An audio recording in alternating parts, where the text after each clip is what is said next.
Okay, so now we're going to look at the final couple documents, documents 9 through 11. And so let's start with document 9. This is an outdoor wall poster. It's in Paris in 1944. So this is at the end of the Vichy regime, right? It ends in 1945. And we see an image of a usual propaganda poster of, in this case, the General Pétain. And we've got this slogan underneath and saying, you know, the Soviets are bad, right? We are in a crusade against the Soviets. We're fighting with the Germans. And so it's making it out to be that France is aiding in a valiant fight against communism.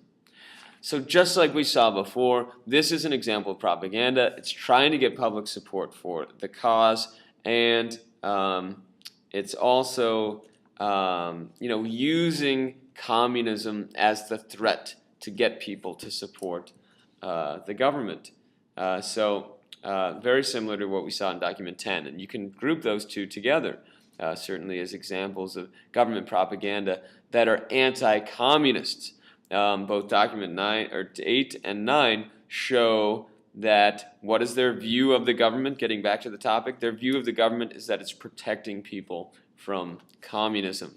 And so that's a grouping. Two documents, that's another grouping. So you can add this to your, some people supported it, some people against it. Pétain thought this. And some people thought it was a way to protect Germany from France from communism. So one of the things that I think is funny is note how the people underneath aren't really looking at the propaganda poster.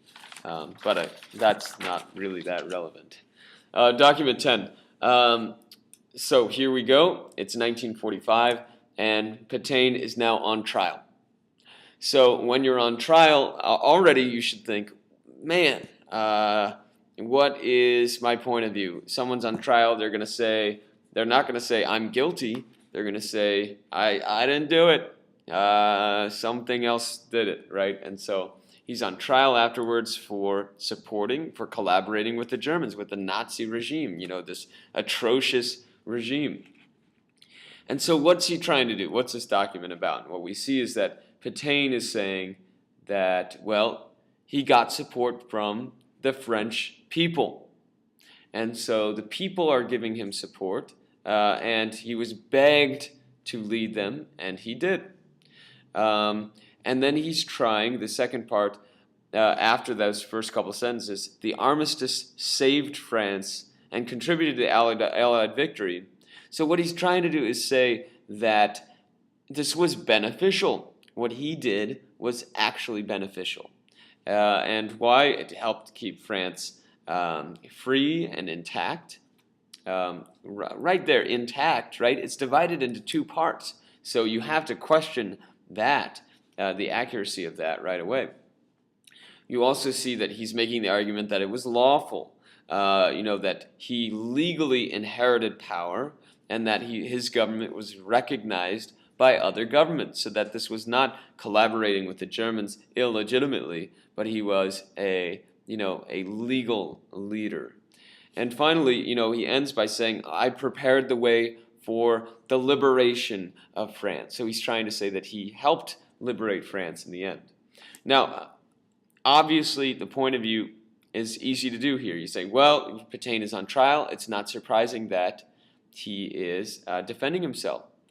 You could say, oh, he's on trial. Pétain is trying to explain his government in the most positive of lights.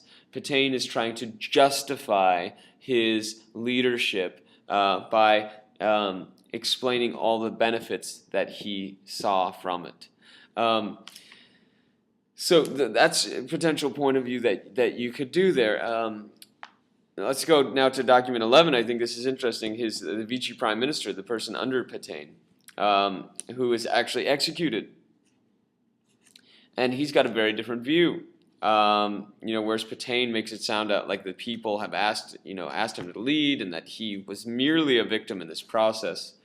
In this document 11, you see that he's saying, wait, Pétain was the problem.